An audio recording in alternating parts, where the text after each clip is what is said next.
Are you ready for another episode of Aspie Attitude? In this episode, this is going to be an apology for people who are overwhelmed by the music and the visuals that I use for this video.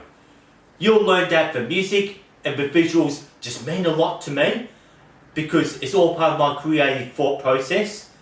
And if I decide to no longer make my own mix, which I'm referring to the music that I use in all my videos and all the visual effects that I use, this would suppress my creativity and I begin to get depressed and lose interest in being an autistic YouTube creator.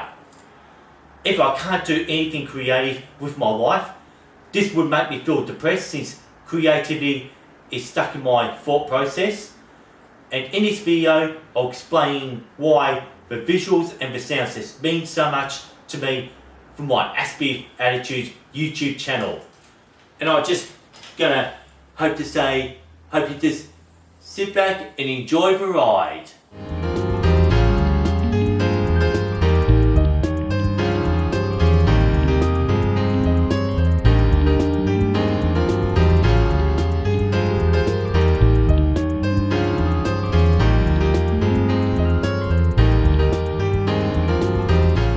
Since I'm almost through my 12-month cycle as an autistic YouTube creator, I just want to make this video for people with sensory issues that I do not even have. I have learnt in the last 12 months that people on the autism spectrum aren't the same. Traits and individuality vary upon their sensory issues. I can't expect to speak out for everyone who are on the autism spectrum. I cannot change my niche for one person on the autism spectrum who experience certain sensory issues that I do not have. Well, let's talk about people on the autism spectrum with auditory stimuli issues. Speaking of auditory stimuli, it's a sensory issue towards sounds.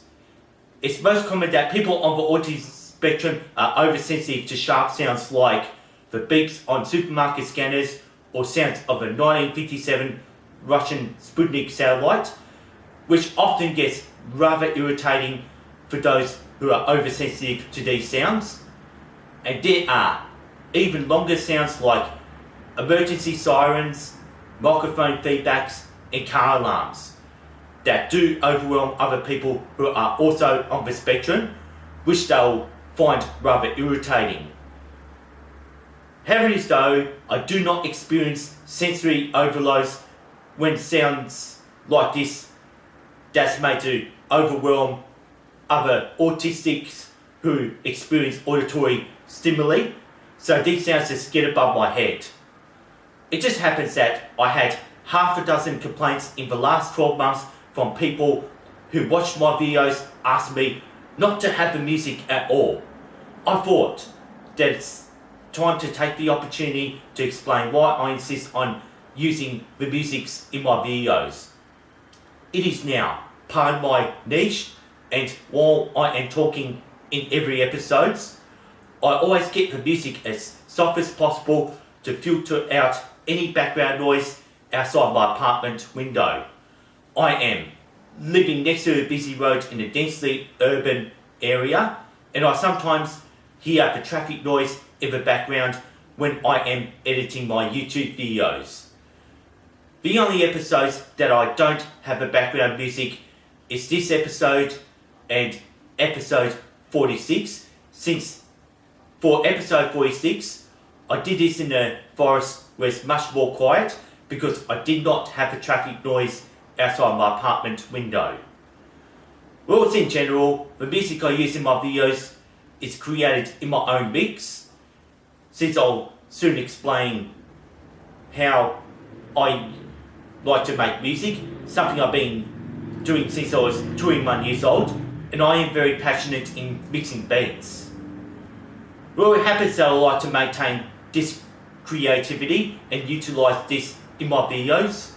Yeah, that's why I like uploading all my autistic YouTube creator videos, because I do not want to suppress this creativity as if I have to make those videos for those who are overwhelmed by most of the music that I use in my videos. However, though, there's always plenty of other people who are on the autism spectrum actually really love the music that I use in my contents. And now to answer one complaint when I had someone didn't want me to use the special effects, which is that test card that you always see in every videos. Well, this person had told me that he was oversensitive to an abundance of bright colours. The visuals, as all part of my creativity, and it's impossible to suppress this idea. It was all from day one after my first upload on 26th of May 2018 that I wanted to use this creative thought process, and this video channel had allowed me to express my creative mind flow that I have. How is though, if I stopped using the visual effects in the beginning, in the end, and during the video, it will no longer be fun making these videos. It will get that so depressed that it will no longer be uploading Aspie attitude videos. And it's just for those with visual stimuli, it will not be possible to stop making some of my visuals not to flash at all. Reason why is because this will restrict my creative thought process that I have, and eventually I'm just going to start to really get very stressed out. And whatever I could do, having limitless opportunity, even making the visual effects flash, it's just a way that I need to maintain my happiness so I can keep uploading more and more videos. How is though, I cannot change my videos or my niche to suit people with sound or visual sensory issues, and it's just something I do not have. When I was back in school, I was told by teachers that I had all the potential in art and graphics, and I am just less fortunate that I've never found a career in art or graphics at all. So instead, I'm just working in the factory.